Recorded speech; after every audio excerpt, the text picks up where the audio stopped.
go do some driving for dollars. I think that if you are just getting started, this is the number one best way to try to find real estate deals. It's not to send postcards, it's not to send texts, it's not to do any of that kind of stuff. Driving for dollars, number one way to find deals. Let's go do it.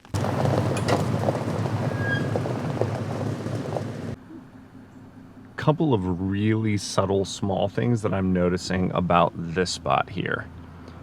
You notice the Jaguar that's under the cover?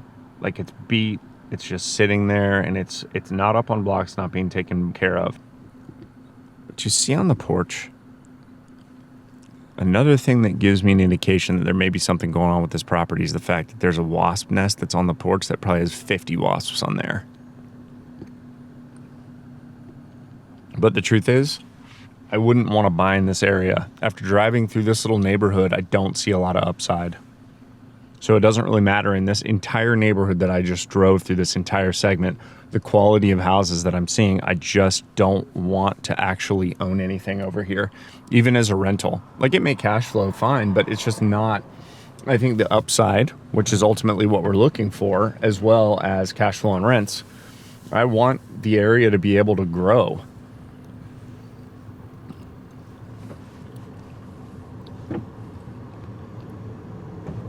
Some of the houses are fine. They're intermixed with some trailers. They're also intermixed with some modular houses.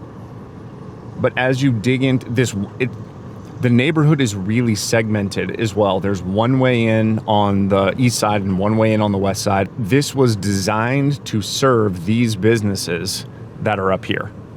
And so immediately when we leave this, we all of a sudden get into like this kind of more heavy industrial type neighborhood. And when you get into a heavy industrial, it's so rare that you get really high quality housing this close to, like a big distribution center, or this big old spot where they used to do some sort of grain work with these silos. And then we've got Lynch Equipment Sales here, which is a, tractor / used, used like lawn care type business. It's just not a great entrance in, and then we're right off of James Campbell, which is this major road. So honestly, the truth is, once I go through a neighborhood like that, even if I'm finding houses that the relative condition of those is bad enough compared to the rest of the neighborhood that it could work, I'm not interested in buying in that neighborhood, so I'm going to move on. This neighborhood is super interesting. It's just 2 streets. It's right off of a major thoroughfare on the south side of Columbia. And the houses are all super consistent. Really kind of just average, but everybody seems to basically be taking care of their house. And then I come upon this one right here. So this house isn't at the outset terribly obviously bad, but when you look at the roof is missing a lot of shingles. The windows are all really old and original. The yard is being mowed, but it's not being super well taken care of. I'm looking at the air conditioning unit that's off to the side over here, and it looks like it's maybe a little bit older. I can also see kind of inside these windows, and I think what's going on is I don't see any furniture. So what I would probably do is I may go knock on that door to just see. And the goal is more to just get a peek inside. But if I get a peek inside and I see that the house is vacant, what I'm going to go do is I'm writing this down, and then I'm going to go knock on the neighbors' doors, and I'm going to ask, was this used as a rental? Do you know any information about the house? I'm looking to buy a house in the area. This area is cool because of how easy it is to comp this house to these other houses that were built up in this area. They're so consistent. They're all brick ranches that I guarantee were built within, basically probably the same 2 years of each other. It was one builder that came in here and just knocked them out. So when you get one that's beat up like that, it's not even that beat up. It may not be like a smoking good deal, but in this neighborhood on these 2 streets, that is the house that I'm calling on. All right, so this house on this side of the road is literally not going to comp to the houses on the right-hand side of the road because there's a trailer park on the right-hand side. But this house, based on that pile of trash right there, based on the amount of trash that's in the front yard, and then the overall condition of the house, This could be a potential buy as well. You should notice the damage to the roof. Roof is missing a lot of shingles. But is this another neighborhood where I really want to buy something? I don't know that I do, because look at the neighbor. So this is what I call a dug in. So they're just people that, like, honestly, that's not even that bad, but they've got a lot of crap there. That doesn't mean that they want to sell the house. And this is a small little spot, like a small little neighborhood. The incentive for buying on this street is pretty low. So it would have to be a smoking deal there. So now I'm showing this area because I'm comparing relative value. So you notice the difference between an area like this and the quality of the houses that are here versus the neighborhood that we just went into. These are very close together. So relative value, you have these beautiful historic homes. Like that one, they're doing copper roofing. Copper is freaking expensive. So that tells me this neighborhood is expensive. This is not a cheap place to stay.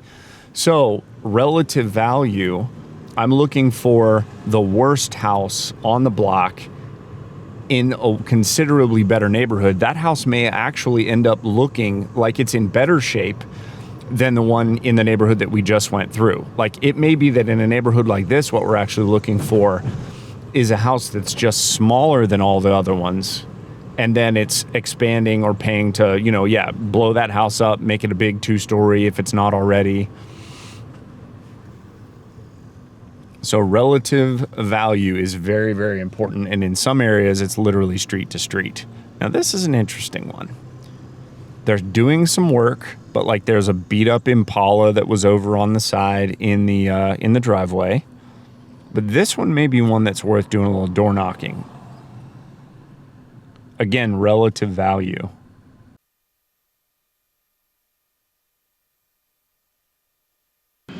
I think I didn't have the audio on. I pulled down the driveway. The lady came out on the porch because she heard the car coming up, and then she said, "Can I help you?" And I said, I was driving to Home Depot, and I noticed that the windows were out on the house. My brother-in-law is moving to Tennessee. He loves this house. Are you guys going to be listing the house for sale soon? And what am I doing? I'm complimenting her on the house. Was I super smooth? No, not at all. Not even remotely close to smooth.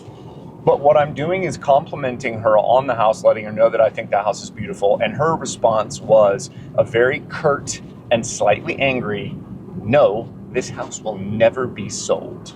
So what does that tell me? She is not interested in me being on her porch at all. So what did I do? I just jumped back in the car and I turned around. Now what I may do, because that's pretty close to my house, I've got a neighbor who cuts hay and her front yard was super long, as you saw. What I may do is go back up there in 3 weeks and knock again and say, "Hey, I've got a neighbor who cuts hay. Is that something that you'd be interested in? We can't pay you for it, but it would get your front yard, cut down, and that would be really helpful. We could take the hay off." And maybe that doesn't work either. And maybe she just continues to be angry with me. And then at that point, maybe I leave it alone. But what I'm trying to do is figure out a way to build a little bit of rapport. And that's also helpful for her. Like, that's not me just being a complete liar or a fake or doing something that's not going to be good for her. For her to get the yard mowed for free would probably be a nice thing. I'm not going to lie, and I'm not going to do something like that unless I can actually follow through on that promise. Second U-turn, now I've found the driveway. This house is interesting.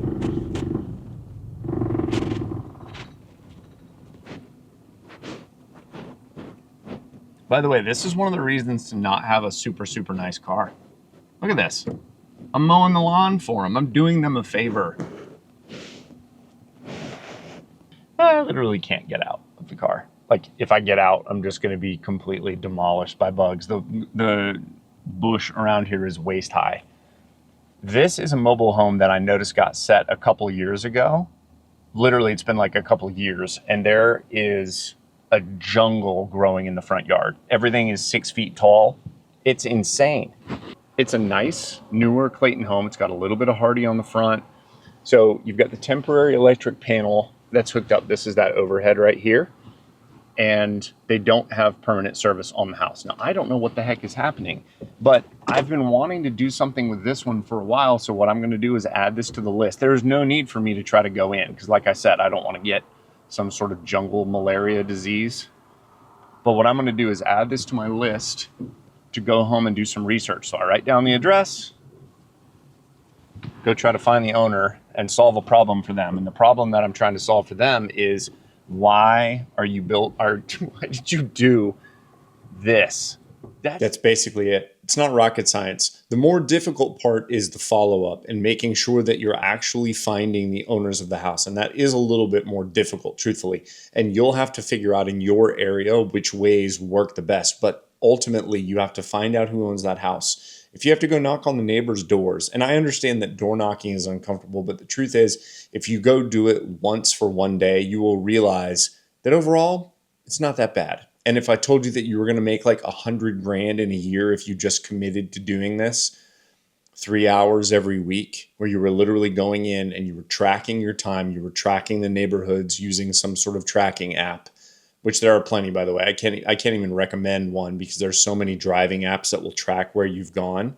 You make your list, you put it in an Excel spreadsheet so that you've got all the addresses, and then you just start working your system and figure out how to get in touch with people that may say, you know what? Yeah, I had some renters who moved out. Why don't you come take a look at the house? And then that's a new problem to solve, which is, what do I do when I actually get in the door? One of the problems that Nashville Money Guys solves is when you get to the point where you actually need to buy the house, you will need funding and money to potentially purchase that flip. That's where we can help.